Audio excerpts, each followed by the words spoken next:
Peraí. Que eu vou ter que sair. Ah, tá bom. Deixa eu só lembrar como é que tá. Tá pra começar? Bom dia. Bom dia.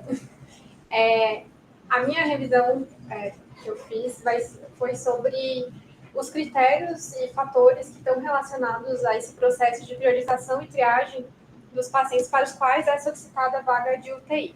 Isso é um conhecimento que acho que faz parte da nossa formação como intensivista. Toda vez que tem uma vaga, um leito livre, a gente se depara com essa decisão. E acho que conhecer um pouco o que está por trás disso, além do paciente, da doença em si, faz sentido nesse processo. E aí, antes de começar, eu queria que vocês entrassem no QR Code. Como vocês estão poucos, todo mundo vai entrar. Que tem 3 casos clínicos, tá? Que vocês vão selecionar qual que é a prioridade.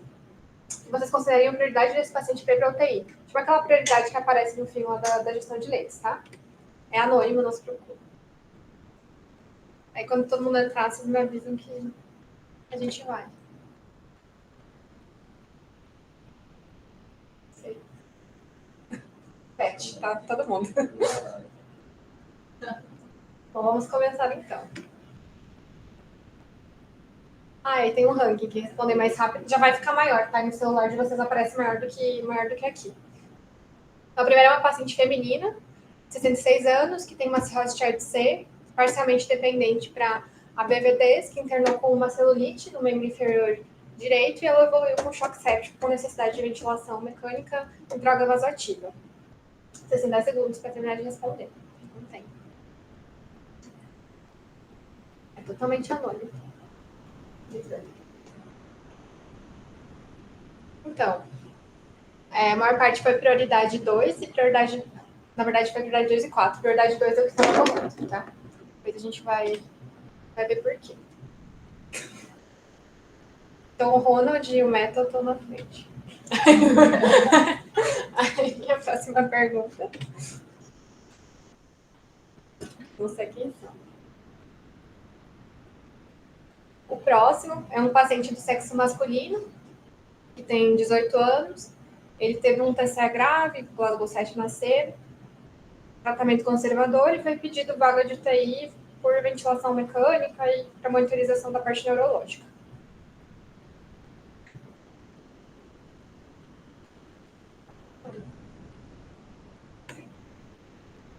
Nossa, peraí, desculpa. É a primeira vez que eu tô usando isso, então se tiver algum problema técnico. Então, a maior parte botou como prioridade 1, que realmente era correto.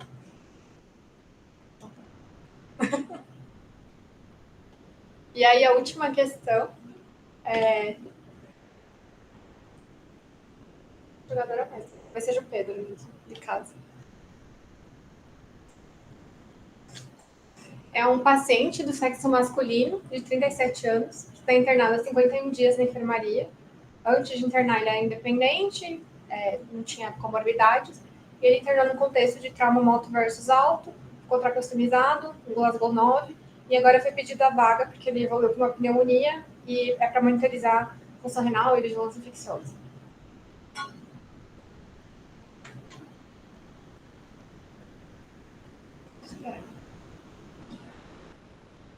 Bom, esse paciente seria uma prioridade 4.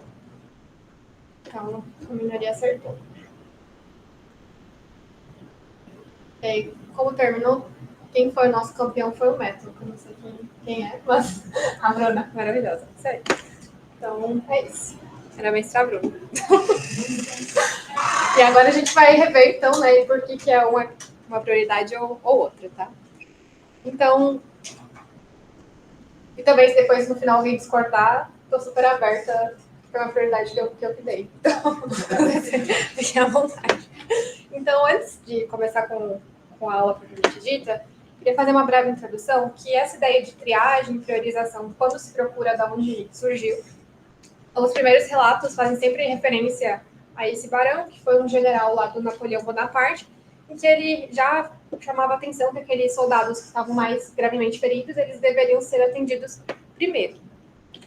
E a triagem no âmbito pré-hospitalar, ela melhorou bastante em virtude das guerras, até culminar nas diversas escalas que a gente tem hoje na na emergência, que auxiliam nesse processo de identificar quem são os pacientes que precisam ser vistos primeiro.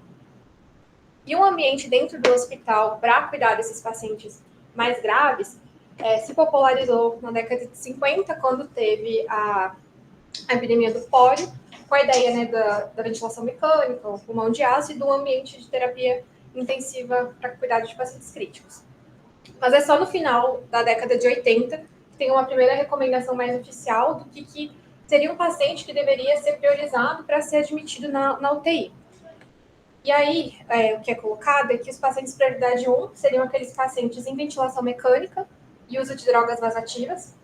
Pacientes de prioridade 2, aqueles que precisariam de monitorização. E pacientes de prioridade 3, aqueles que estavam instáveis, mas que tinham uma baixa probabilidade de recuperação. Eles ainda citam que os pacientes em morte encefálica, que recusam algum tipo de suporte, e em estado vegetativo, até poderiam ser considerados para a UTI, mas deveriam sair caso tivesse uma prioridade 1, 2 ou 3.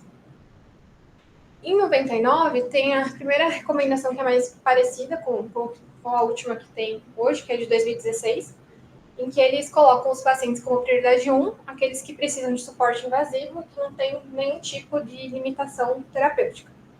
Os pacientes prioridade 2 seriam aqueles que estão indo para a UTI para ser monitorizados, que potencialmente podem precisar de um suporte. E os pacientes prioridade 3 seriam aqueles que estão monitorizados, mas tem algum tipo de limitação terapêutica ou tem uma baixa probabilidade de recuperação. E os pacientes prioridade 4 seriam aqueles inapropriados para serem admitidos na UTI. Então, os pacientes prioridade 4A seriam aqueles que estão bem demais para ir para a UTI, né? Eles colocam como too well to benefit. E os pacientes prioridade 4B seriam aqueles que estão bem demais para ter esse benefício, que estão em estado terminal, tem alguma doença progressiva e irreversível. Depois, em 2016, tem a recomendação da Sociedade Americana de Terapia Intensiva, que é a que a gente segue até hoje, a mais recente, que eles colocam que os pacientes de prioridade 1 e 2 são basicamente aqueles que estão em uso de algum suporte invasivo. Os pacientes de prioridade 2 são aqueles que têm algum tipo de limitação, e aí eles colocam, por exemplo, um paciente com metástase pulmonar, que está em insuficiência respiratória, que talvez não receba a NCP, ou um paciente em choque séptico que está em uso de altas doses de droga vasativa. Os pacientes de prioridade 3 e 4 são aqueles que foi solicitada a vaga para monitorização, e aí a diferenciação, de novo, pacientes de prioridade 4 são aqueles que têm uma baixa probabilidade de recuperação ou com uma limitação terapêutica, e os pacientes de prioridade 5 seriam aqueles candidatos a cuidados paliativos exclusivos. A resolução do mesmo ano, que saiu do CFM, ela é bem parecida, ela alterna ali a prioridade 2 e 3, e no fim ela acaba ficando bem semelhante àquele critério de 99. No fim, eles querem dizer a mesma coisa, mas é só para a gente saber que eles são um pouquinho diferentes. E essa questão de triagem e priorização, ela é tão complexa porque ela está intimamente relacionada ao prognóstico que a gente está estimando para aquele paciente, o potencial benefício da intervenção que a gente vai estar provendo. E isso tem um grau de incerteza muito grande. Aí, dito isso, eu dividi a aula em 3 partes, que são fatores relacionados ao paciente, ao profissional e à estrutura, o hospital, que interferem nesse processo de priorização de triagem e, portanto, estão relacionados também com o prognóstico. Então, do paciente, começando por antecedentes pessoais, a gente sabe que idade, paciente mais com idade avançada, ele tem um pior prognóstico, tanto a curto quanto a longo prazo.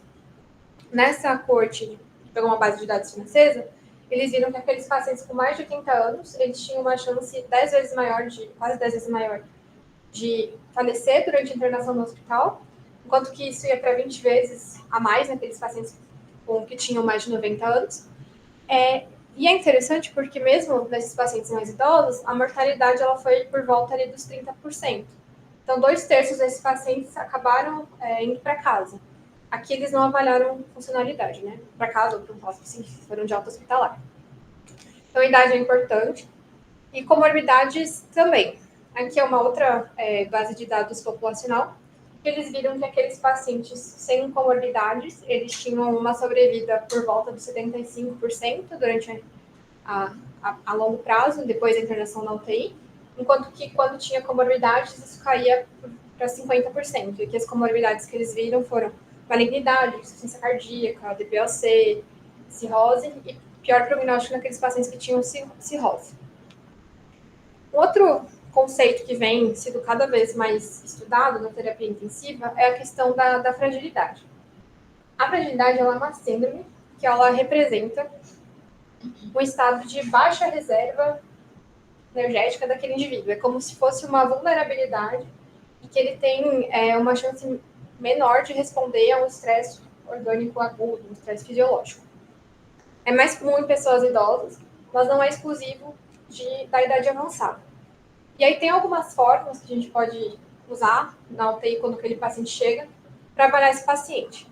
A primeira que eu trouxe, na verdade, não serve muito para a gente avaliar na UTI, porque é um critério que eu acho que talvez alguns já tenham visto, que é o critério físico, um dos mais antigos e mais clássicos, que ele avalia perda de peso, fadiga, diminuição da força de tensão anual. Então, são critérios que precisam de medidas objetivas de antes da internação. Então, para a gente é um pouco difícil. E um paciente que teria 3 desses 5 critérios seria considerado um paciente frágil. O que é mais factível no nosso contexto é o Clinical Frailty Scale e o Frailty Index. O Clinical Frailty Scale é uma escala de fragilidade que ela é baseada em funcionalidade. Então, um paciente que tem uma fragilidade leve seria aquele paciente que é mais devagar do que o basal, as pessoas da idade deles, que precisa de ajuda para atividades instrumentais da vida diária, como fazer compras, preparar refeições, cuidar das contas. E um paciente com uma fragilidade grave é um paciente que é completamente dependente para todas as atividades básicas. Essa escala ela foi validada para pacientes com mais de 60, para idosos, né, tem mais de 65 anos, e o ideal é que ela seja feita sempre pelo mesmo médico, porque ela ainda tem algum grau de subjetividade.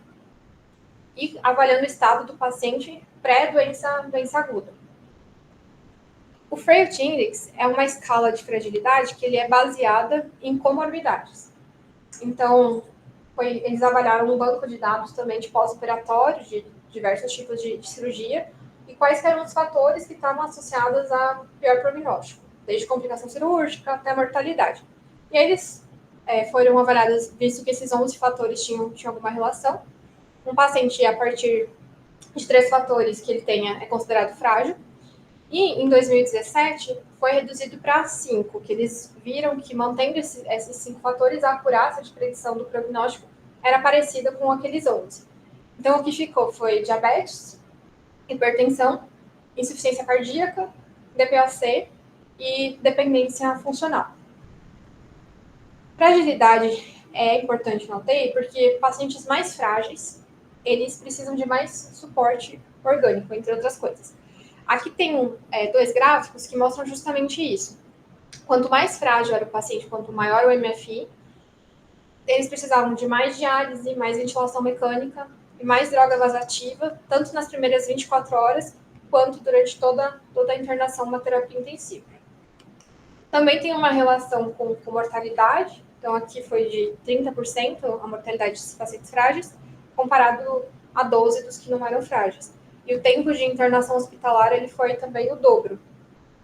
Apesar disso, nessa corte, a maior parte dos pacientes foram para casa, assim, em um suporte assim, de home care, ou foram para casa mesmo, não foram para um hospice. Então, esses são os principais fatores dos antecedentes pessoais que eu queria trazer.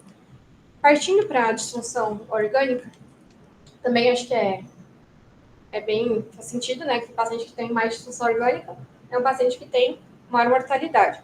E esse gráfico, ele avalia justamente isso. Uma das formas mais comuns, mais simples que a gente tem para avaliar a disfunção orgânica é pelo SOFA. Nesse gráfico, a gente vê que os pacientes que têm um SOFA mais alto, eles têm uma maior mortalidade, consequentemente uma menor sobrevida. E aí eu trouxe 2 populações, que é a população dos pacientes sépticos e dos hepatopatas, para mostrar que nem toda disfunção orgânica, por mais que ela tenha a mesma pontuação do SOFA, ela tem o mesmo peso em relação à mortalidade e a prognóstico. Então, por exemplo, nos pacientes sépticos, a gente vê que a disfunção renal e a disfunção hepática, elas estão relacionadas a uma mortalidade muito maior do que, por exemplo, uma disfunção cardiovascular isolada. Nos pacientes hepatopatas, cirróticos, também acontece isso. Então, quanto maior o número de disfunções orgânicas, maior a mortalidade. E pacientes que têm disfunção renal, eles têm uma mortalidade maior do que outras disfunções isoladas. Em relação a diagnóstico, eu trouxe esse gráfico para mostrar quais que são as principais causas de internação nas UTIs aqui do Brasil. É um site que é bem interessante, eu não conhecia que os dados do EpiMed tem todos esses dados nacionais. Então, a maior parte das internações nas UTIs, elas são por motivos clínicos, a imensa maioria, depois cirurgias eletivas e depois cirurgias de urgência. Dos motivos clínicos, em primeiro lugar vem sepse, infecção, depois vem causas cardiovasculares e neurológicas. E nas cirurgias eletivas, principalmente cirurgias ortopédicas e procedimentos endovasculares cardíacos. Eu não achei uma associação direta do diagnóstico com mortalidade, mas nessa base de dados americana, que é o MIMIC-3, eles pegaram as principais causas de internação na UTI lá e viram qual que era a mortalidade. Então, os pacientes com sepsis e choque séptico tiveram a maior mortalidade, né, próximo dos 50%, seguido por aqueles que tinham um CID, que foi a forma como eles resgataram esses dados, né, de óbito, de hemorragia alveolar intracraniana e de doença pulmonar. E aí, doença pulmonar inclui a pneumonia, DPAC, insuficiência respiratória. Tanto disfunção orgânica quanto o diagnóstico, eles são importantes na decisão se aquele paciente vai ser priorizado ou não. Mas, como vocês viram lá naqueles critérios, realmente o paciente ter uma disfunção orgânica e, sobretudo, estar em uso de suporte invasivo é algo que vai ser considerado com mais relevância. Todos esses fatores, eles são importantes na nossa decisão, mas eles são, claro, probabilidades, não é uma sentença que o paciente está recebendo a partir dele ter ou não disfunção orgânica e do diagnóstico. Então, por isso que, em muitos casos, quando tem essa incerteza, o trial de UTI, por um tempo limitado, é algo que faria sentido, né? E, agora partindo para a segunda fase da aula, que são os fatores relacionados ao profissional de saúde. Toda vez que tem um recurso que é ilimitado, vão ser necessárias estratégias para priorizar o uso desse recurso em vários níveis hierárquicos. Então, desde o nível macro, que vai ser onde o presidente vai definir quanto do orçamento que vai para a saúde, até um nível intermediário, em que vai ser o diretor do hospital que vai definir quanto vai para o leito, quanto vai para contratar mais funcionário, entre outras coisas, ou para comprar equipamentos. E ao nível micro, que é aquele nível da ponta onde a gente, como profissional de saúde, está. E a nossa decisão, ela vai depender tanto dessas outras decisões que estão nos outros níveis, e também do julgamento clínico. E aí que muitas vezes essa questão talvez um dever moral, uma ética, pode entrar em contato com essa posição, entrar em conflito com essa posição que a gente fica, meio de gatekeeper, assim, dizendo quem vai ou não entrar na UTI. E por isso que se sugere que, principalmente em casos que é uma decisão mais difícil, que ela seja compartilhada, para tirar esse peso do indivíduo. E é interessante que qual é a probabilidade de sobrevida que o paciente tem que ter para ser admitido na UTI, a gente não sabe, em primeiro lugar, porque a gente não sabe, às vezes, nem estimar qual é a probabilidade de sobrevida que ele vai ter. E depois, se tem um ponto de corte para isso, é outra incógnita. Aqui eu achei interessante que eles tentaram fazer um consenso para ver as admissões dos pacientes idosos, um consenso lá na Sociedade Europeia, e com uma orientação, como se fosse uma diretriz, né? E eles não conseguiram nem chegar numa concordância se um paciente que teria menos de 0,1% de sobrevida deveria ou não ir para a UTI. Então, para a gente pensar que é realmente algo complexo, né? E aí, na parte do profissional, várias coisas vão influenciar nessa decisão.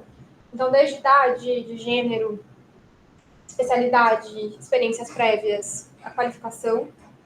E falando sobre especialidade, tem esse estudo em que eles tentaram avaliar qual que era a acurácia da predição de sobrevida de hospitalistas e de intensivistas, né, para pacientes que estavam na enfermaria, estabilizado e para os quais havia sido pedido vaga de UTI. E o que eles viram é que a predição dos hospitalistas ela foi mais otimista em relação se esses pacientes fossem transferidos para a UTI do que se eles ficassem na enfermaria. E quando eles compararam com o que de fato aconteceu, em relação aos pacientes que acabaram ficando na enfermaria, a gente pode ver que a predição ela foi bem semelhante. Mas em relação àqueles pacientes que de fato acabaram indo para a UTI, os hospitalistas eles tiveram uma acurácia melhor para predizer quem que seria os pacientes que iriam sobreviver. Então foi 75 vezes 60%. E aí aqui tem duas situações do estudo qualitativo em que eles questionaram os profissionais de saúde fatores que influenciavam nesse processo de priorização e o paciente ser admitido na UTI. Aí a primeira é um hospitalista que ele coloca, né? Que como os intensivistas são sempre agressivos, a gente tem um pouco de medo de chamar, pedir ajuda, né? E uma consequência é que você não solicita essa avaliação. E aí, do outro lado, o intensivista, ele coloca, né? Que quando ele atende o telefone, e aí tem um internista, um hospitalista, perguntando para ele, né? O que a gente faz com essa paciente, né? Vocês não vão admitir ela na UTI? Ele para e pensa, né? Ele fica bravo e pensa, lá vou eu de novo, tenho que fazer todo o trabalho, sobrou para mim. Então, eu trouxe para ilustrar como tudo isso para ilustrar como essa interface entre as especialidades, ela faz sentido porque são várias visões, né, sobre o mesmo paciente, e seria para elas se somarem, né, não para elas se excluírem, mas a gente tem que estar disposto a ter essa interação. E aí, entre outros fatores, assim, que são importantes para o intensivista decidir admitir aquele paciente. Essa é uma survey que foi feita aqui no Brasil, em que foram questionados justamente isso, porque as pessoas citaram que realmente os fatores do paciente eles eram mais importantes, né? A doença, os desejos, o prognóstico, a funcionalidade. Os fatores relacionados à parte de escassez, né? Como falta de leito, ter uma sala cirúrgica travada, o custo, eram mais comuns de serem referidos no setor público, enquanto que questões administrativas, né, como pressão dos familiares, pressão do médico assistente, julgamento por um medo, temor, na verdade, de um processo, eles eram mais referidos no setor privado. E em relação ao grau de formação, né, será que isso melhora a capacidade de predição do desfecho, né, do prognóstico do paciente, poderia ajudar nessa triagem? Esse é um estudo que foi feito aqui no HC, em que foram pegos pacientes que tinham sido internados há menos de 24 horas e foi perguntado para o familiar do paciente, para o residente de clínica, para o residente de UTI e para o assistente qual que eles estimavam que seria a mortalidade daquele paciente. E aí todos os médicos, eles tiveram uma acurácia melhor do que o familiar em predizer o prognóstico, né? Os familiares, eles eram mais otimistas. Mas quando se tentou ver, né, se o grau de formação estava relacionado a uma melhora da performance, na verdade foi visto que não, assim, a acurácia de todo mundo, todos os médicos, foi por volta dos 80%, independente de estar no primeiro ano, estar no terceiro ou enfim. Então esses são os fatores do profissional que eu queria mostrar. E aí em relação à parte estrutural, tem vários fatores que vão impactar nisso. A maior parte deles são bem intuitivos. Então, ter um número adequado de funcionários que sejam qualificados, ter políticas e diretrizes institucionais que façam sentido como critério para aquele paciente para UTI. E o número de leitos é uma questão que sempre surge assim no cerne, né, desse problema. E é interessante que centros que têm muitos leitos disponíveis de UTI, em geral, acabam admitindo mais pacientes que cairiam naquela classificação do too well ou too sick, né? Que estão bem demais ou doentes demais para ter um benefício. Essa tabela é um estudo que mostra justamente isso. Então, primeiro, os centros que tinham muitos leitos disponíveis e depois os que tinham poucos, e o percentual de recusa para admitir os pacientes. Então, como vocês podem ver, esses pacientes que seriam potencialmente inapropriados, eles foram mais comuns de serem recusados nos centros que tinham poucos leitos disponíveis. E mais do que isso, não ter um leito de UTI disponível no momento em que aquele paciente estabiliza na enfermaria, nesse nessa corte teve associado, inclusive, a uma mudança na diretiva e no objetivo de cuidado daquele paciente. E isso não resultou no aumento da mortalidade hospitalar. E qual seria a taxa de ocupação ideal para uma UTI? É algo que a gente não sabe, né? Então, aqui é um editorial que eu achei interessante, que publicado na tese, que eles fazem um comparativo assim, com outros setores. Então, por exemplo, nas companhias aéreas, quanto mais passageiros, maior é o lucro. No setor da hotelaria, a partir de 75% de ocupação, cai o lucro porque precisa contratar mais funcionários. Agora, na UTI, né, se tem muito pouco leito disponível, provavelmente aqueles pacientes que se beneficiariam, que são agudos, enfim, que teria mais a oferecer em questão de terapia específica, não teriam acesso a esse cuidado. Enquanto que se tem muito leito disponível, provavelmente pacientes que não teriam esse benefício seriam admitidos. Então, qual que é a taxa, né, ideal de ocupação da UTI? Se é bom ter um leito sempre disponível para casos agudos? Enfim, é algo que é incerto. Isso de faltar leitos, né, é algo que é diário nos hospitais públicos aqui do Brasil, muito mais do que nos privados. O fato de o paciente esperar mais do que 24 horas para conseguir chegar até a UTI e também ter muitas vezes mais de um paciente esperando pela mesma vaga. Isso é algo que realmente a gente vê com uma certa frequência. Em relação a outras políticas e questão estrutural, tem três fatores que eu queria comentar brevemente. O primeiro é sobre unidades intermediárias. Então, em teoria, ter uma semi-intensiva, uma unidade intermediária, faz sentido, porque seria um lugar que poderiam ficar pacientes menos graves, monitorizados, ou até mesmo como o step down do paciente, uma transição dele da UTI para o quarto. Mas o que a gente tem na prática e corroborado pela literatura é que ter uma semi-intensiva, em geral, não vai reduzir custos dentro do hospital e não altera desfechos. Então, não é algo para ser aplicado de uma forma ampla e generalizada, né? Como se fosse a solução de todos os problemas. Já em relação aos times de resposta rápida, tem um pouco mais de evidência que realmente eles ajudam, né, para reduzir mortalidade hospitalar, reduzir parada no andar, e também nesse processo de triagem e priorização de que paciente deveria ir para a UTI. Além de um cuidado, né, definir objetivos de cuidado e o cuidado de fim de vida. A interconsulta da UTI, ela vem meio que nesse caminho, né, que é uma ideia que tem sido cada vez mais enfatizada, tanto para ver os pacientes desde que é solicitada a vaga de UTI, que ele estabiliza, quanto depois, quando ele for para casa, for para a enfermaria, e ter esse segmento, que não é exatamente o foco aqui da revisão. Agora, eu queria só mostrar, já caminhando para o final, para a gente lembrar como é que é a solicitação de vagas aqui do HC, que eu acho que todo mundo já conhece essa altura, né? Mas o que a gente preenche?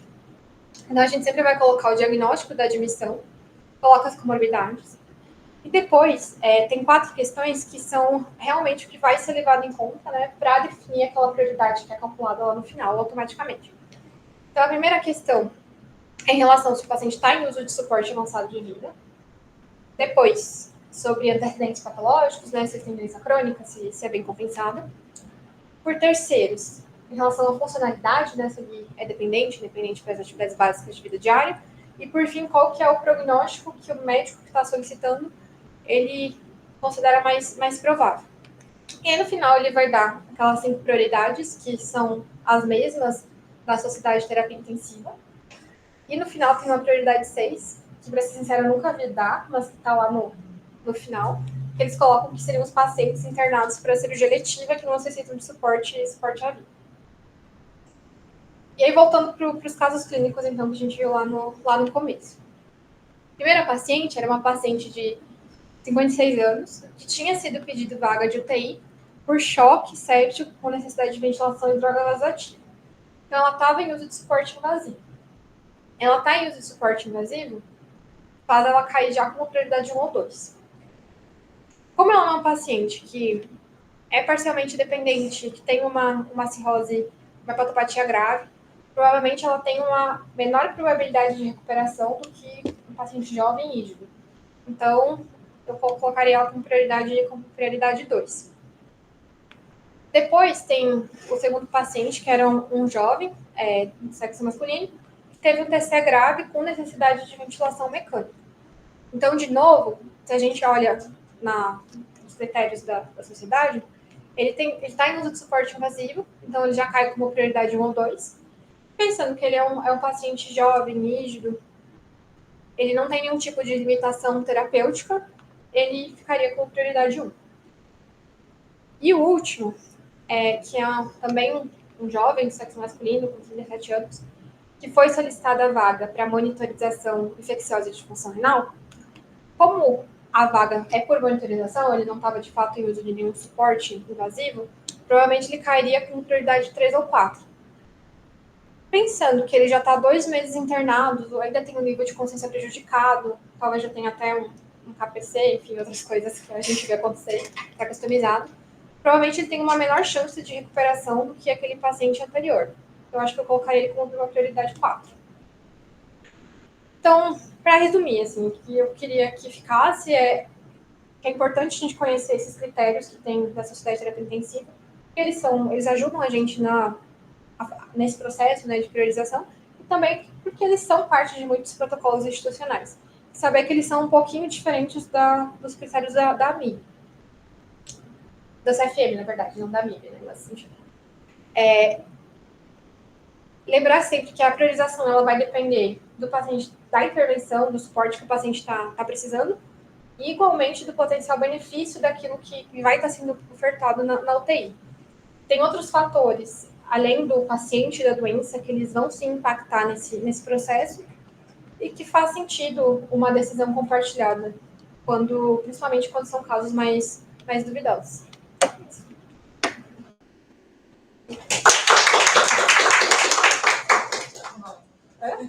Desculpa, eu passei. Não, essa aqui é uma citação também que eu achei, me identifiquei. No estudo qualitativo. Enfim. Excelente. E aí?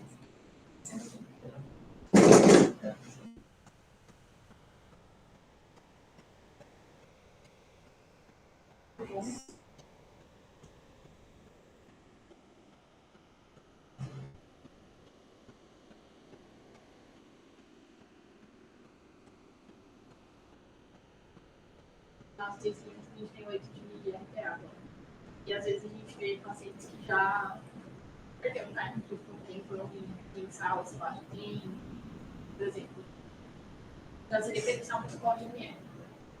Como que a gente faz com esse perfil de pacientes? Ele poderia ser potencializador, só que talvez a logística de trazer o paciente para a UTI, conseguir abrir as provas, deve ser um esforço muito mais rápido. Aí eu acho que isso aí é onde a gente precisa chegar, entendeu? A gente sair da UTI. Mas é que o centro cirúrgico travado é uma prioridade máxima do hospital. O centro cirúrgico de urgência. Porque ao tirar um paciente de lá, você está liberando para outro paciente que precisa, que vai ter benefício de estar lá. Acho que é mais prioritário ainda do que ter o leito de UTI para o paciente com acesso de suporte. Então, e, além disso, o paciente está lá, mas não está sendo cuidado por intensivista. Então, mas o intensivista tem um conjunto de habilidades semelhantes, não necessariamente o anestesista sabe ter a visão cuidado intensivo ou mais longitudinal, um pouco mais transversal. Então, a gente recebeu esses leitos que a gente tinha disponível em estrutura física e era melhor do que ter 8. Nesse leito, realmente, a gente não tem muito potencial de edição. Claro, se tiver mais de um paciente para redução cirúrgica, acho que a gente tem que fazer o prioritário. Como os outros não tiverem estima, prioritário em termos de uma probabilidade de sobrevida, mas fora desse contexto, acho que a ideia é alguém tem que liderar o cirúrgico. E aí é importante até a gente ir um pouco além, né? Identificar se aquele paciente tinha benefício de ser operado. Mas aí a gente talvez deveria participar do processo de decisão da indicação de cirurgia.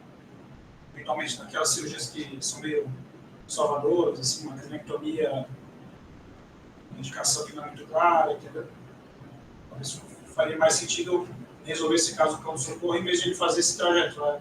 Ele opera, usa o tempo de sala, aí a gente traz para a gente, vê que é um paciente que a gente vai indicar para o operativo rapidamente, a gente não tem dúvida do caso. Então, esse caso talvez era melhor ter resolvido antes de fazer esse caminho todo. No mês passado, nós tínhamos 3 estados que foram assim, a gente recebeu. Cranectomia em paciente idoso, entendeu? Porque assim, a cranectomia, para AVC, em teoria, onde a gente tem benefício é menor de 60 anos, né? Que é o dado que a gente tem. Aos 60 anos se troca a morte por estado vegetativo, né? Capacidade grave. E fora do AVC para o trauma, é a mesma coisa, em teoria. Você não troca por morte, você troca por morte também um pouco, né? A morte por incapacidade grave, mas aí não é estado vegetativo necessariamente. Né? Talvez é uma sequela grave que ele não consiga voltar a ter uma vida a trabalhar, etc. Então, cranectomia, por exemplo, é um que, para mim, a gente tinha que ter uma decisão mais conjunta. E aí, esse caso, como o resultado não é bom, porque tem decisões que você pode falar assim, se alguém discordar e quiser seguir um caminho, ok, segue aquele caminho. Né? Mas tem decisões que o ideal é ser por consenso. Né? Você pega 3 pessoas, se as 3 acharem que vai fazer isso, você faz. Quando, né, acho que, tipo, isso seria o cenário ideal de você indicar, em vez de uma pessoa lá e faz. Justamente para lidar um pouco com esse cenário da incerteza. O sensor já travado, depois o paciente de indicação não consigo operar, né? Aí não virou normal, né?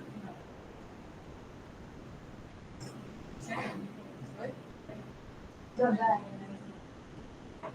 Por isso que a prioridade acima de tudo, mas não no caso. Agora, assim, essa função, eu queria te ver um pouquinho, né? Porque do lado bioético mesmo, tem a questão da nossa tomada de decisão, que ela é subjetiva e a gente erra. Acho que a Larissa conseguiu mostrar isso. Né? A Larissa não chegou a comentar, mas tem um monte de trabalho da literatura, desde que começou a surgir os scores prognósticos, Apache, SAPs, etc., de aplicar o score para tomar esse tipo de decisão. Isso não dá. Por que a gente não pode usar os SAPs, por exemplo, se você calcula um SAPs, dá 100 probabilidade de óbito de 95% e dizer que não é pluriproteína?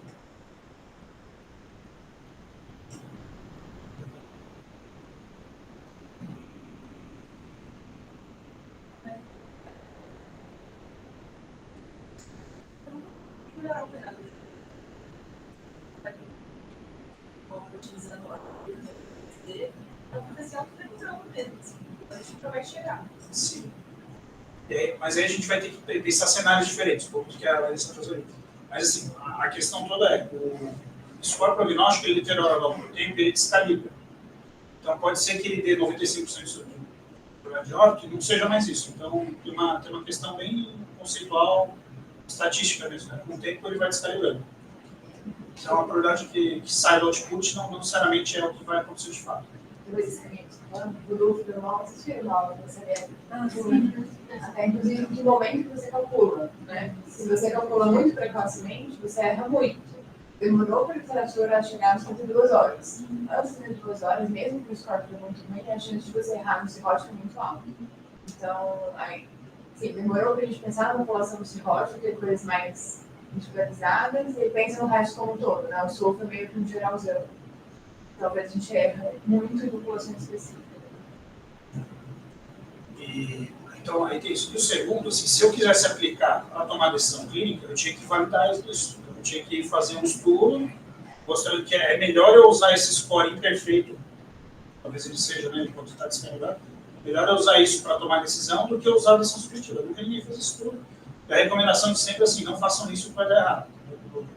Você vai ver todo mundo que estuda isso fortemente diz que não dá, porque você só está tirando uma fotografia ali, não é isso.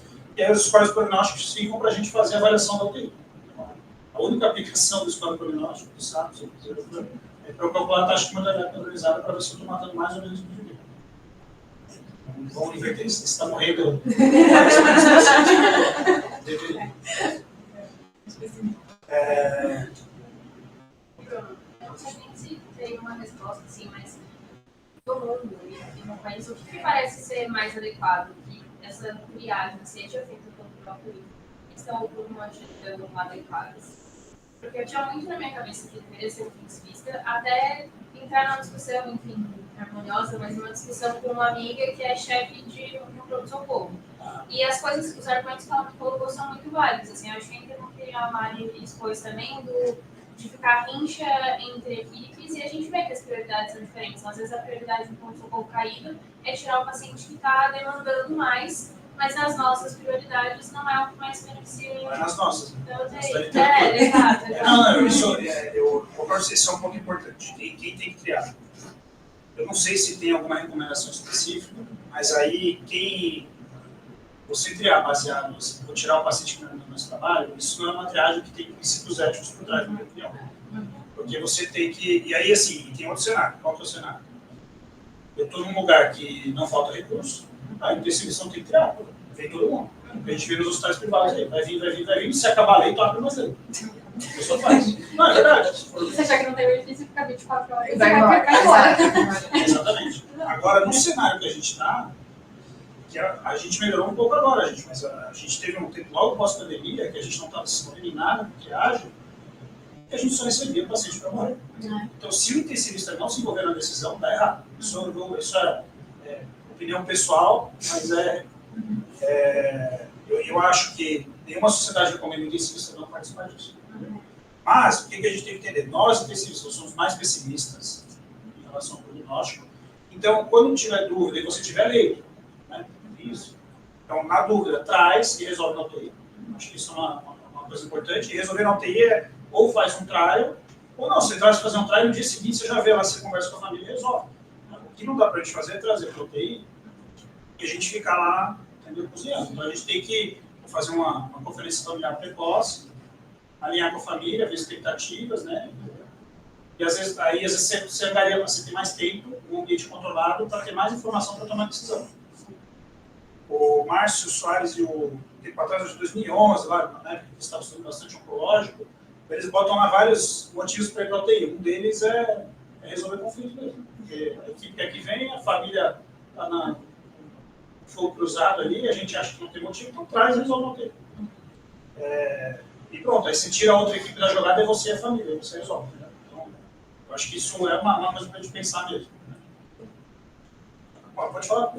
Aqui, talvez, uma coisa que essa discussão de equipe também, né? É como funciona em Coab, né? Eu preciso assumir, né? Na aula, né? Difícil pra mim dizer que essa coisa e uma delas, é talvez além do intensivista, tá as pessoas de conjunto mesmo. Aí tem um outro viés, por exemplo, que costuma ter nos UTIs, porque lá é um intensivista, mas eles rodiziam e não é a pessoa que coordena a UTI, daquela UTI, no nosso UTI, mas se você vai para a UTI. Porque tem alguns viés assim, a gente já está com 3 pacientes neurológicos, eu não quero um 4º paciente neurológico. A gente está com a nossa demanda, aí eu prefiro o contrário, né? A gente está com muito paciente dando sobrecarga aqui, aí eu também não quero esse para dar muito sobrecarga. A mesma sobrecarga que a gente critica do PS é a sobrecarga que a gente não quer vencer. Então, resolver isso é difícil, porque cada um vai estar pesado. E aí, talvez, lá eles tenham que fazer isso, vamos ser a pessoa que está, e de novo, que é a grande habilidade, ser compartilhado. E aí vai ter a enfermeira do PS, vai ter o desvista, vai ter não sei quem. Que vai dar um gasto de energia grande, assim, né? Não é perfeito, mas é uma tentativa de melhorar. Né? A minha visão daqui é muito isso, assim, a gestão, se estiver sozinha, não vai chegar numa conclusão que ao nosso ver seria adequada, assim, porque as prioridades é prioridade. Eu acho que é uma bola de neve, né? Porque o problema começa antes da solicitação. Qualquer coisa, se eu posso ficar no trabalho há muito tempo, não tem discussão de diretiva, e aí acaba que vale vai ter tempo de diretivas. E aí, como é um galera entubado, ele é prioridade 1 ou 2. E aqui na enfermaria, ele entra na escala, é prioridade extra. Então é um paciente que talvez seja uma prioridade 4, entendeu? E aí ele acaba... 5, né? Ou 5, esse é o paciente que você vê, esse esse paciente tem indicação de cuidados paliativos para assumir. Assim, e não o suporte orgânico. Aí, mas é difícil você jogar o 2 por 5. É difícil você fazer essa... porque aí existe algum grau de subjetividade em relação ao paciente. Mas qual que é o ponto primordial aqui? Você não tem leito. Quando você não tem, você tem que criar. E aí, essa terminologia é importante. A gente não pode falar escolher. Porque é escolher de certa forma, mas você não está escolhendo o caso que você acha mais legal. Isso a gente tem que deixar bem claro, porque às vezes é o contrário até do que outros podem falar. Mas a gente tem que deixar bem claro que a gente está criando um paciente que nós julgamos que se deve ser mais. Né? Mas a gente erra nesse processo, não tenho dúvida. Mas a gente não está escolhendo o caso mais legal para o paciente. Isso a gente tem que ter bem claro. Aí entram várias complexidades, né? Entendeu? Eu estava falando com a assim, a gente tem dia que a nossa UTI está com menos enfermagem do que no São Paulo. Entendeu? Então, aí não é mais UTI. Entendeu? Aí sei lá, é uma bagunça, né? Como que você vai tomar essa decisão? E uma coisa que a gente tem que levar em consideração também é em relação ao impacto que a sua decisão vai ter, não só para o paciente, mas um pouco para o sistema. Né? Então, o centro cirúrgico, para mim, isso é muito claro. Né? Mas aí a gente tem que lembrar que atualmente o HC, nós aqui, nós temos muito mais leitos cirúrgicos do que clínicos. Então, os nossos 16 leitos clínicos não devem ser usados para paciente cirúrgico, porque tem um monte de leito cirúrgico. Tá? Tem só para cirurgia eletiva, então aí o cirúrgico tem que se resolver mais com os leitos cirúrgicos. E o outro aspecto é assim, se o paciente está lá na enfermaria, aí é um enfermeiro para 20, 2 técnicos para 20. Né? Se torna uma situação ainda muito ruim, você tem que levar um pouco isso em consideração. Mas aí por isso que eu vejo, eu acho, ainda assim, do ponto de vista bioético, eu acho muito complexo você deixar de trazer o cara que é prioridade 1, bota para a recuperação, deixar ele no pronto-socorro, porque a gente assume que no pronto-socorro ele sempre tem cuidado. Né? Porque lá tem um pouquinho mais de enfermagem do que uma enfermaria. Em vez de deixar de trazer esse para trazer o da enfermaria, porque a enfermaria não dá conta, obviamente não vai. Né? Então, isso é eu tenho um certo nó bioético, mas eu não consigo assim, entender que a gente tem que deixar o paciente mais conhecido de vida. Você sabe que você vai trazer, você vai resolver mais rápido, inclusive. E aí o leito vai girar mais rápido, etc. O outro você sabe que vai vir, vai demorar para resolver, porque já tem conflito e tal. Entendeu? E aí a gente não consegue resolver isso. Então, aí, quais são as duas potenciais soluções? Aumentar a leito de UTI, 2, a gente zera o leito. Acho que são as duas coisas que são as frentes que a gente está atuando. Eu acho que aumentar a leito de UTI, chefe, talvez... É infinito. É infinito. Dentro do HC da complexidade dos pacientes, nunca ia ser resposta. Por mais que vamos melhorar, vai ter demanda. E a gente ainda parece ser o mais responsável. E talvez, não sei. Mas eu acho que assim, eu realmente, a gente precisa de mais leitos. Não, sim. Porque mais leitos para os pacientes de urgência e emergência. Precisa porque a gente não... No cenário atual, a gente não está dando conta, estamos tomando de lavada, assim, 7-1. Porque você vê o paciente com 2, 3 dias de disfunção orgânica, isso não está certo. Tem hospitais que deixam um leito, né? Leito da Vagundos. E aí, conforme libera aquele leito, você vai ter um leito livre para... Isso. Aí, assim, esse critério né, de ser mais liberal ou não, eu acho que é nesse ponto aí. Então, em teoria, o último leito de UTI deveria ser um leito para o paciente que você realmente sabe que em teoria, ele é para ser um leito especial. Assim. Quando você tem uma vaga sobrando, o ideal é ele ficar vago. E aí, uma pergunta para vocês: quanto vocês acham que é a taxa de ocupação ideal de uma UTI? Um pouco naquele raciocínio do hotel.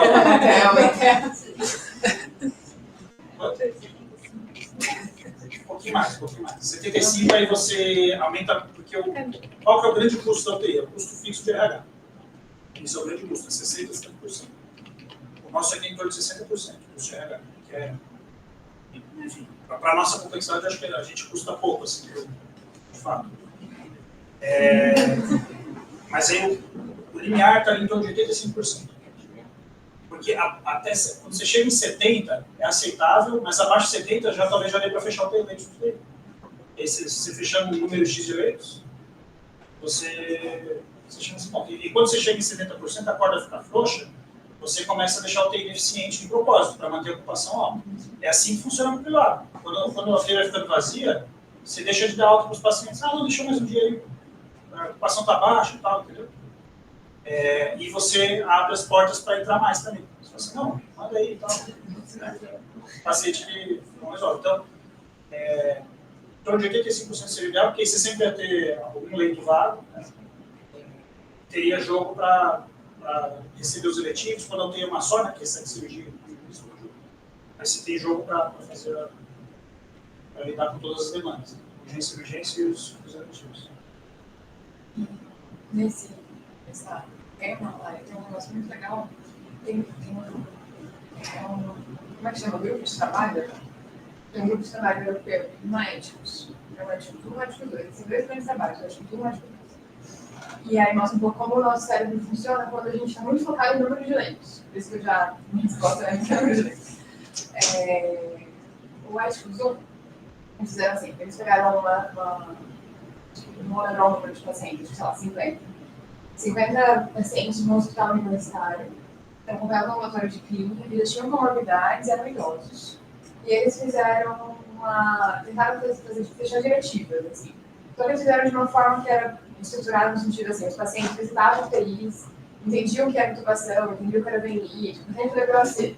Eles iam e mostravam, olha, se você piora, isso que é um tubo, isso que é um VNI, então tinha toda a diretiva numa ideia de experiência do outro lado. Tem vários problemas, né? Mas enfim, essa era uma ideia. Assim, além do conversa com... tinha um médico de cuidados paliativos, tinha o clínico que acompanhava ele, e era assim das vezes das diretivas, tudo bem? Ok. E aí eles viram a porcentagem de pessoas, e aí assim, eles viram a porcentagem de pessoas que definiam que eles não gostariam de nenhum desse tipo de suporte, e a porcentagem de pessoas que optavam por ter, versus uma abordagem tradicional sem essa, sei lá, experiência em loco, né? E é isso. Eles mostraram que a experiência em loco aumentou o número de pessoas que, com uma escala de maior fragilidade, optaram por não ser submetido à internação de UTI e procedimentos invasivos. Aí o ético 2 foi legal. O que eles fizeram no ético 2? Eles pegaram intensivistas e criaram casinhos fake. Agora não era um paciente real, mas era paciente, não era aquele paciente do ético 1, manual, vozinho com DPOC, que passou por essa experiência, que fechou diretivas, disse que não gostaria de ter nem VNI, podia ser só VNI tubo, e não queria nem VNI, por exemplo. E aí perguntava para o intensivista, de plantão, esse cara chegou no pronto-socorro, você sabe que tem essa diretiva, ele evoluiu para ser respiratória no pronto-socorro. Você admite ou não admite o paciente não tem? Você que escolhe. E aí foram ver quem admitia e quem não admitia. E a principal, e aí, ter a diretiva fechada não fez diferença na escolha do intensivista. Então, a pessoa ter falado que ia se intubar, que gostaria ou não, que teria decidido não fez diferença. Isso é um estudo de 2015. O que fez diferença é se ele tinha um leito a mais. Se ele tinha pelo menos 2 leitos de UTI, ele aceitava o caso do PS. Se ele tinha só um leito, mesmo que fosse um idoso que falou que queria ser intubado, que por ele fazia sentido, que não, todo esse processo, ele não admitia. Se ele tinha 2 leitos e fosse um idoso que falou que não queria ir para UTI, que não queria ser intubado, ele admitia no UTI. Então, é interessante isso, assim, sabe? O foco, o único fator que ele se distância era o número de leitos. Então, sozinho especificamente, talvez a pergunta seja por que alguém ligou para esse, o que aconteceu lá no pronto-socorro que ligaram para ele nesse leito, assim, né? E ficou uma coisa de como eu resolvo o problema, né? E a primeira coisa, as pessoas não foi, como que as coisas são estruturadas, qual que é a ideia, quais são as diretivas. O primeiro racional do intensivista foi essa, assim, né? Como que está a minha UTI, se eu tenho ou não tenho mais leitos para aceitar. É que eu acho que eu tenho que fazer um justamente, vai que chega com prioridade 1, porque você não vai poder. Aí eu vou fazer uma busca maior. E que eu não poderia deixar lá embaixo quando eu tenho 2 leitos, entendeu? Então, já que eles estão pedindo eu tenho 2 leitos, por que eu posso falar, não, essa paciente não é candidata? Eles também não faziam isso, sabe? Nesse contexto todo, assim, tinha diretivos, já tudo fechado. Mas a pessoa não se sentia confortável, não tinha formação, assim, não tinha acho que a palavra é confortável, não se sentia confortável de dizer não vem, já que eu tenho 2 leitos, entendeu? Dizer já que eles não conseguem resolver de outra forma. Assim. Enfim, acho que a negativa do leito, quando a gente tem mais, também é um problema. Porque é isso, no privado não tem nem discussão, vai subir para a UTI, né?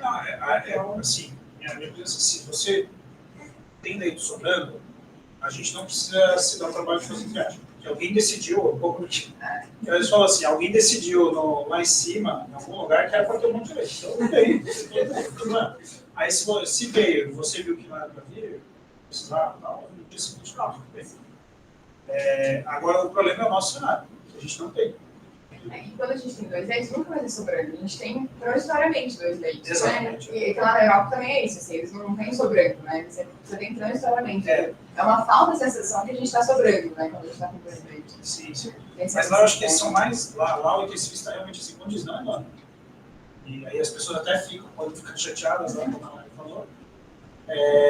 Mas a decisão é totalmente intensivista. Não tem. Na Europa é muito assim. Né? Portanto, que eles têm bem menos leito de UTI, tirando a Alemanha, que é um cara, a Alemanha, a Áustria, tem alguns países ali que tem muito leito, é mais americanizado do que outros. Tem bem menos leito de UTI do que em outros lugares. Né? Quando você vai ver os nórdicos, é menos leito ainda. Eles têm menos leitos do que a gente tem hoje. Aqui a gente tem a disparidade SUS-privado. Mas é porque lá eles têm uma questão da filosofia de vida da população, né? Que foca muito mais no coletivo do que no cuidado individual. Tem isso também que influencia. Mas, enfim, em última instância, eu gostei muito do que você falou lá, da decisão micro, né? Que é o que a gente tem que fazer no dia a dia. Não é fácil, assim, porque as pessoas acham que a gente gosta de fazer isso. Ninguém gosta de fazer isso. Alguém gosta. De escolher, entre aspas, quem vem para o né? O ideal é criar, né? Mas você está criando quem você acha que vai selecionar, sabendo que você não é bom fazer isso. Mas é a melhor ferramenta que tem. Então, é difícil, mas eu acho que isso é uma responsabilidade que recai sobre nós. Né? Não foi responsabilidade. E é difícil para todo mundo, né? E aí, assim, quando você falou do teste, para mim, a grande questão é a diálise. Diálise, para mim, a diálise é o maior marcador de que o paciente vai morrer. É o marcador mais forte de disfunção de músculos, né? Isso é motivo de conflito constante, né? Porque alguém indica diálise, porque o paciente está lá com a real, não sei o quê, mas ele está com 2 drogas ativas, tem ventilação mecânica, tem uma comorbidade ameaçadora da vida, com um performance status duvidoso ali, se ele é funcional ou não, entendeu? Se você levar para o UTI, tem a questão da carga de trabalho, que a gente não deveria levar em consideração, mas às vezes leva. E aí é um baita problemão, né? E tem um trabalho na área. Você botou o projeto lá do pessoal de Brasília? Dos dialíticos, porque os dialíticos é um motivo muito frequente, né? O paciente com indicação de diálise para ir para a UTI. Você lembra o que eles trouxeram lá? Deram todas as solicitações que tinha funcionário que estava dialisando e esse estado de diálise também associado a mais ventilação, que é bem inapropriado, né? A gente acaba trazendo porque você fica com... Identificação de diálise, mas... Enfim. A gente não foi piada era porque acabaram de falecer há pouco tempo, ou queria que tantos paliativos? Porque estava falecendo pouco tempo. Isso é...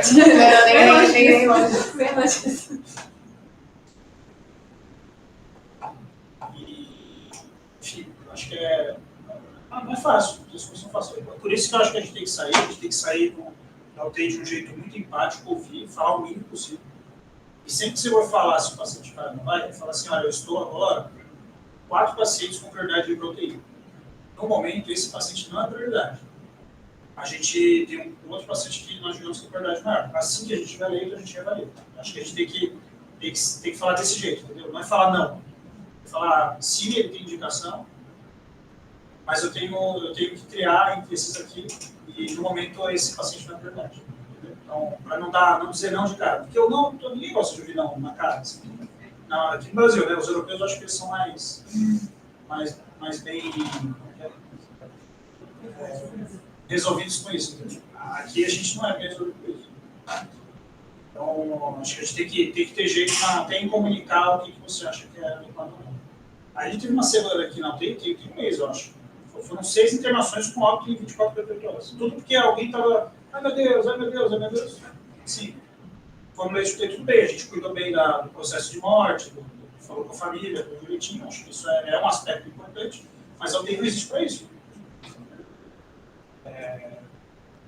Não é o nosso objetivo primário, né? A gente tem que tentar trazer pessoas que vão se beneficiar naquele leito que é escasso. Mas foi tentado que você intensiva na vacina.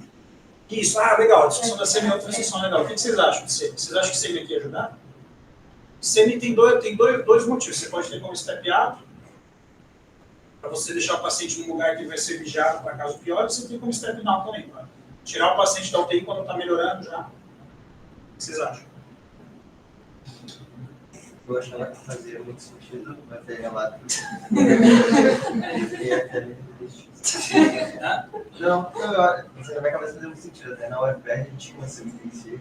Como é que era lá sempre? Muito intensiva. Então, semi-intensiva, onde falta leito de UTI, onde você cria paciente, é da UTI. Então ela não pode existir. Porque ou você faz mais leito de UTI, ou não. Acabou, não tem discussão. É o CI, era para ser uma semi. Sempre é para ser, retaguarda de emergência, o paciente. Virou UTI, agora virou UTI mesmo. Né? Ainda assim, tem mais coisa para dizer assim, é 100% UTI. É que eu acho que às vezes daí a gente não está. Mas aí você precisa de uma semi-intensiva ou de uma unidade, uma enfermaria que cuide de pacientes de alta dependência. Essa que é a questão. Porque o que a gente precisa não é paciente, não é monitorizar. A gente precisa de enfermagem para cuidar. Fisioterapia, né? Exato. Aí esse é o problema. Porque daí o que acontece quando você usa a semi para isso? A semi vira depósito. Entendeu? Então, aí depende do depósito do paciente crônico que ninguém quer ver. Se não melhora, não piora, fica por aqui. Então, é difícil você achar o onde que deu certo, né? E tem um terceiro aspecto que semi postar uma receita por ela. Tá? Então, aí, esse aí é o prego no caixão. Né? Mas, por exemplo, o Einstein, eles têm 40 ou 50 leitos de UTI, agora não lembro, e 80 leitos de sempre. Só que eles conseguiram fazer acordos com as operadoras para receber pelos leitos de sempre. Em vez de internar o paciente com cateter de O2 2 litros na UTI, interna na semi, fica em observação, ficou bem lá 24 horas no quarto. Entendeu? Então, em teoria, ele preencheria critério de sepsia, melhor estar numa unidade, pelo menos se observar por 24 horas, né? Porque no hospital privado você não vai deixar um paciente no PS 2, 3 dias, né? Não deveria no SUS também, mas... Às vezes, mesmo na SEMI, tipo, eles recomendam que uma enfermeira cada 5 anos. Todo mundo tem para UTI. Ela, depois da pandemia, mas aí tinha ventilador. Tinha ventilador. Aí o paciente piora. A nossa experiência aqui era assim, eu peguei ela no R1. Aí eu fiquei uma semanas e voltei, daí o Leandro ele terminou a cena lá, porque aí virou leito de UTI, né? Mas fechou alguns leitos e chamou tudo de UTI. Eram 8 leitos de UTI e 9 de semi. É isso. Aí semi, assim, primeiro que você não sabia quem levar. Porque, claro, não podia na hora, né? Se a droga ativa é UTI, né? Então, não podia levar paciente de droga ativa, então, só que a gente levava, assim, de step-up era cetoacidose diabética. E aí era um transtorno, porque a gente não conseguia mandar para a enfermaria depois, ninguém recebia. E paciente para anticoagular em hemodifusão, umas coisas assim, sempre vai de bom. E aí o step down a gente frequentemente dava alta para semi, porque assim, desligou a droga, dava para semi. Tinha todo um movimento do paciente. Você tira, você tem que botar no leito físico da semi, que ela tem menos enfermagem. Aí esse paciente, 24 horas depois, esperava. Aí você tinha que voltar para a UTI e não tinha mais leito de UTI. Aí a semi, que era gerenciada pela própria equipe, virava um leito de UTI. E aí, uma bagunça. Não dava certo. Era mais trabalho. Então, o ideal, assim, no cenário que a gente está, não tem jeito. É ter pacientes de semi e de UTI. Então, a gente... fugir disso é muito complexo. Os gestores gostam da ideia da semi porque eles acham que vai melhorar a eficiência, mas... quando você não tem leito de UTI, você botar uma semi, ela vem no problema. A não ser que você tenha um destino muito claro. Então, o pessoal do Perdizes fez, eles não querem que vire longa permanência lá, entendeu? Então, eles perfilaram, só tem 3 perfis para ir para lá. Sim, o difícil para nós seriam 2, né? Ou é o paliativo ou com potencial de habilitação, mas que não é nenhum nem outro, a gente não tem como trabalhar mais assim. No IASP, a gente tem uma semi, mas ela é como se fosse uma extensão da RPA, assim. É para cirúrgico. E aí ela vai para lá, mas assim, eles não passam PAI, não fazem droga, não passam central, não tem nada disso, assim. Mas ela, então, foi dado um bom destino, né? Sim. Foi dado um destino correto. Mas é assim, novo, a gente não sabe muito bem o que vai acontecer. O que a gente percebe muito é que o paciente piora lá, e sai correndo, é na frente, assim. E ele sai correndo com o paciente. Tive uma PAI, e aí joga o paciente lá. Não, mas tudo bem, mas aí a Semi está tendo um destino bom. Sim, Provavelmente ela está fazendo o fluxo do centro cirúrgico ser maior. Sim. E o caso que dá errado acaba indo para a UTI. Talvez seja melhor do que a gente faz aqui, porque a gente recebe esses pacientes aqui na UTI. Né? Os europeus, eles têm até um trabalho no ICM, falando de se precisa de leito de UTI no pós-operatório para cirurgia de alto risco. Mostrando que não faz diferença. Você, quando você tem leito, quando você manda todo mundo para a UTI, é muito mais caro, não faz muita diferença em desfecho. Então, para o cirúrgico, talvez o cenário ideal seria ter isso. E lá eles chamam de PACO, né? Post Anesthesia Care, não é a RPA em si. O paciente fica 8 ou 12 horas numa unidade para ver para que lado vai. É isso. Exatamente. Aí ficou ruim, vai para a UTI, foi bem, manda para o quarto. Aí você dá aquela última otimizaçãozinha, imaginando, não zingra mais, e manda para o quarto. Né? Então, esse destino é legal. Isso é bem descrito que ajuda a aumentar a eficiência. Né? Eu acho que depende do contexto. Né? E agora, assim, o que a gente chama de RPA aqui é UTI. A gente recebe paciente entubado, porque travou sal. Então, enfim, essa função aqui é longe, mas você não respondeu a pergunta. Como é que a gente faz? A gente traz na enfermaria ou no socorro? Eu acho que a resposta a gente foi assim, a gente desce. E a gente lá ia ajudar, mas assim, trazer o paciente que ser mais proteína. Exato. A gente desce. Eu acho que se a gente não descer, eu queria descer. Mas eu acho que essa ideia da gente, entendo a ideia da gente ir lá no socorro e tal, mas é que o meu cuidado, assim, como médico, eu não confirmar mais de filho, assim. Não, concordo com você, concordo. Mas não, e tem a questão ainda que atualmente a gente não tem alguém ensinando para isso. Temos. Mas. Vocês. Mas eu acho que. Que às vezes, assim, o que eu noto também? A gente tinha, interessante isso, né, que a gente tinha uma proximidade física com as enfermarias, porque a gente ficava bem aqui no sexto andar, né? Então, e são as enfermarias de geriatria e clinicamente, que são as que mais dão intercorrência, né? E que não tem uma unidade específica para mandar os pacientes, para a gente. Então, quando tinha essa proximidade física, a gente, muito bom paciente, a gente ia lá e já via junto, já. Você se sensibiliza mais quando você vai ver, você vê a situação ali e fala, putz, é melhor levar, porque aqui não consegue. Entendeu? Então, tem várias coisas aí que você acaba levando em conta quando você sai e faz isso. Entendeu? Agora, a gente tem uma distância física que gerou uma distância conceitual também. Né? A gente, tipo, pegou um elevador, vai para lá, vai para cá e tal, a gente nem isso faz tanto. Isso gerou um problema. Então, eu acho que a gente precisa reverter isso. Manter essa proximidade. Não, mas imagina um residente clinicamente que começou R2. Na R1, entendeu? Então, está no começo do R2. E tem um paciente lá grave que a gente, como intensivista, vai lá e vê e fala: o paciente aqui vai morrer, tenho certeza. Ele não tem segurança para dizer isso. Entendeu? Para afirmar isso. Então, ele precisa de apoio, não de a gente fechar a porta na cara e ficar dentro da UTI, entendeu? Eu acho que é um pouco. Você não entra, né? Não, porque é essa sensação que dá. Então, eu acho que é muito importante a gente lá fazer o disclosure de que a gente não tem medo, mas que a gente vai ali e vamos ajudar a resolver o caso. E assim que tiver, se tiver, a gente vai pronto para que é um ambiente melhor de resolver, porque uma vez que. E tem casos que você vê que não tem, mesmo talvez a gente só vai perceber isso no que vem. Talvez a gente lá na enfermaria a gente não vai conseguir resolver. Porque vai ter que ter algum conflito ali e tal, que tem que trocar de lugar fisicamente. A UTI daí é um ambiente bem mais controlado para você conseguir resolver. Mas eu acho que com esse negócio de a gente nem ir lá ver, eu acho que a gente não vai conseguir resolver essa situação.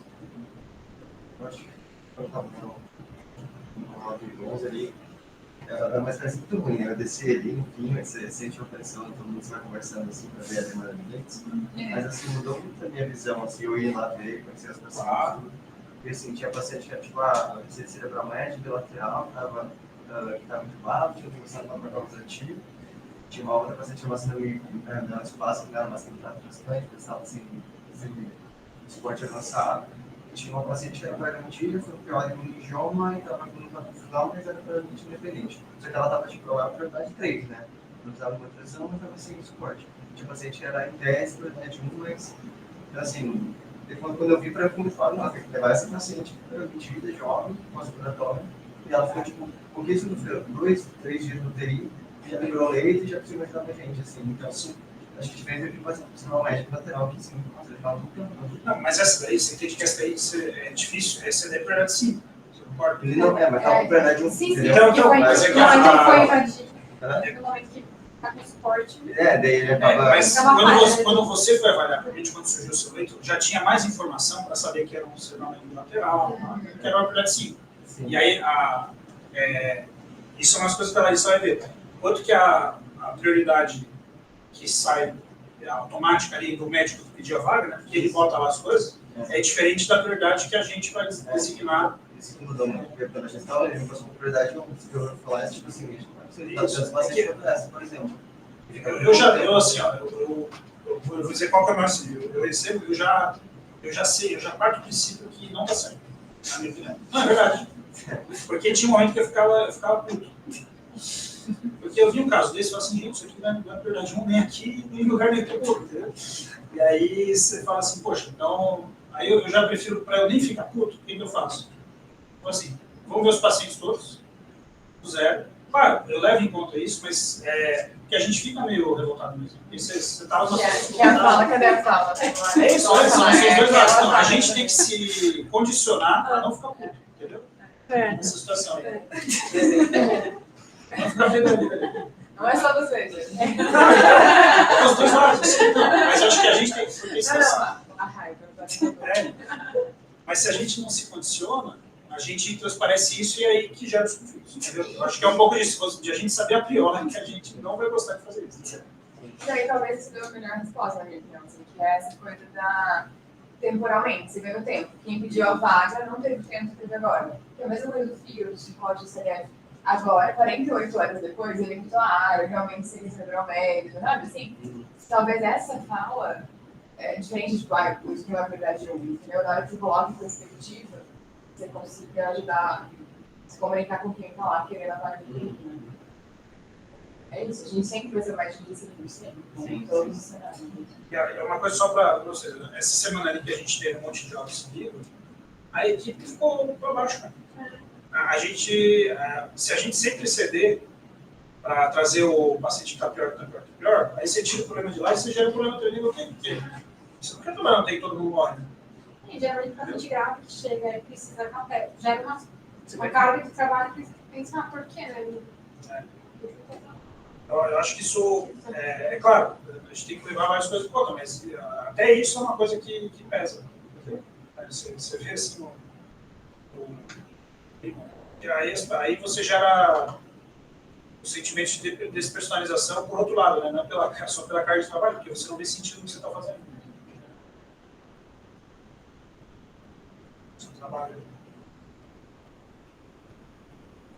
Bom, enfim, isso tudo porque a gente vive no cenário de triagem. Se você não está, traz para você e resolve o que entendeu? Não, isso é importante. Vocês vão ter, certamente vocês já têm ou vão ter a oportunidade de trabalhar os tais outros que, assim, se a política é pedir ou vem, não se incomoda com isso. Deixa vir e resolve o nível dele, entendeu? Porque não adianta. Aí você fica discutindo por telefone, isso aí não leva a nada. Porque no fim vai vir de qualquer jeito. Quer dizer que eu tinha uma experiência no hospital que pediram vaga, era um senhorzinho demenciado, não tinha trato. Mas assim, era um 8-9 ali na né? Aí pediram vaga, fiz respiratório. E aí eu pensei lá, e a filha dele estava apavorada, não queria que fosse pra UTI. Eu conversei, e falei, não, eu caneto, né, não tem problema. Tipo, e a médica do pronto-socorro não aceitou. Ela disse, eu tenho esse respiratório, eu tenho que ir pra UTI.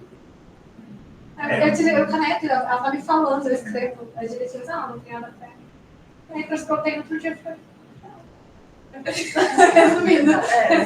O poder que ela tinha das pessoas do TI não respeitarem, né? Isso, aí conversando com a familiar ficou mais seguro. Que seria respeitar. Exato. gente vai levar a nossa cara da sinônimo, né? A gente passando.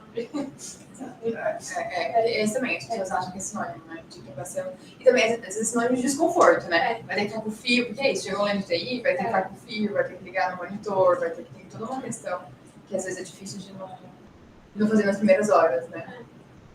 E o último elemento aqui, a gente tem alguns trabalhos também isso é mais escrito para pneumonia, mas tem alguns trabalhos assim, o paciente quando chega com de monitorização, né? Quando ele vai para a UTI e fica lá 24 horas de alta, ele vai melhor do que o que vai direto para a enfermaria.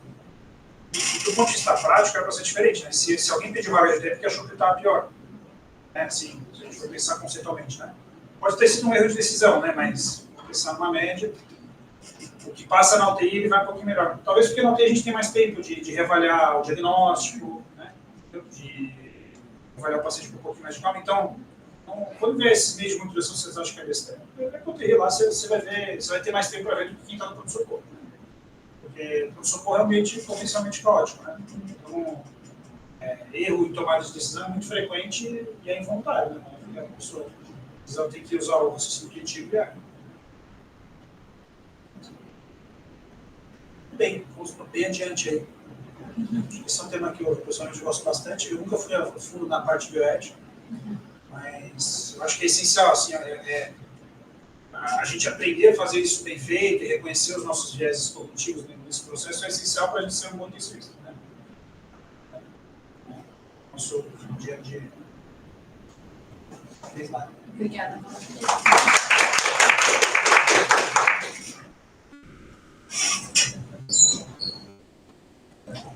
Só segue o meu.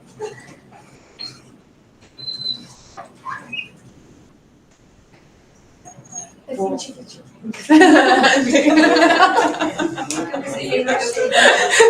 Sim,